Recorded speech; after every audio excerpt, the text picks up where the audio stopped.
Que opinión che merece que esta empresa pague 3.600 anuais polas instalacións e que asuma o Concello o 25% do custo da electricidade, impostos como IBI, auga, lixo e tamén cubra as obras maiores? Home, pois, eles a cuota é bastante baixa para o que pagamos os que utilizamos as instalacións, que somos bastantes, non só nosotros, senón tamén, os nenos e a xente que vai a natación. Entón, considero que nos pagamos un prezo bastante elevado para o que inclúe.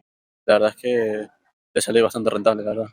A la empresa? Claro. Porque pagando 40 euros, o a xente que ven aquí, fíxate a base de beneficio. É absoluto. Tendo en conta o incumprimento de moitas das melloras acordadas e que ainda restan varios anos de contrato, consideras oportuno renovar o contrato con Isega por 5 anos máis?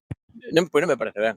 Eu pareceme que tiña que haber un concurso e que se presente quen queira e que poñan as súas opcións e que poñan as súas condicións. A ver, si hasta ahora no se han cumplido lo establecido y lo que han contratado, pues si van a seguir sin cumplirlo, evidentemente no. Non? Ou se de verdad queren renovalo, engadir todas as melloras que prometeron para que se cumpla o que dixeron.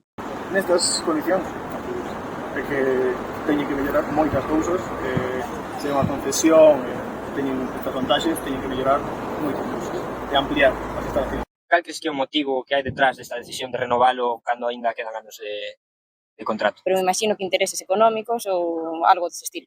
Imagino que será cousa política, porque de outro xeito non ten sentido, non? Ben, para finalizar, unha pregunta aberta, algunha experiencia, suceso, anécdota persoal co servicio? Lo que es el personal bastante bien. Sí que es verdad que estaría bien que ayudaran más a la gente que está iniciándose en el tema del gimnasio. Necesita ayuda, porque si no entrenas mal y eso puede conllevar lesiones, hasta falta de motivación y no volver a entrenar. A miña experiencia persoal é que de fai uns anos para aquí hai moita xente. Hai moita xente nas salas e que non está ordenado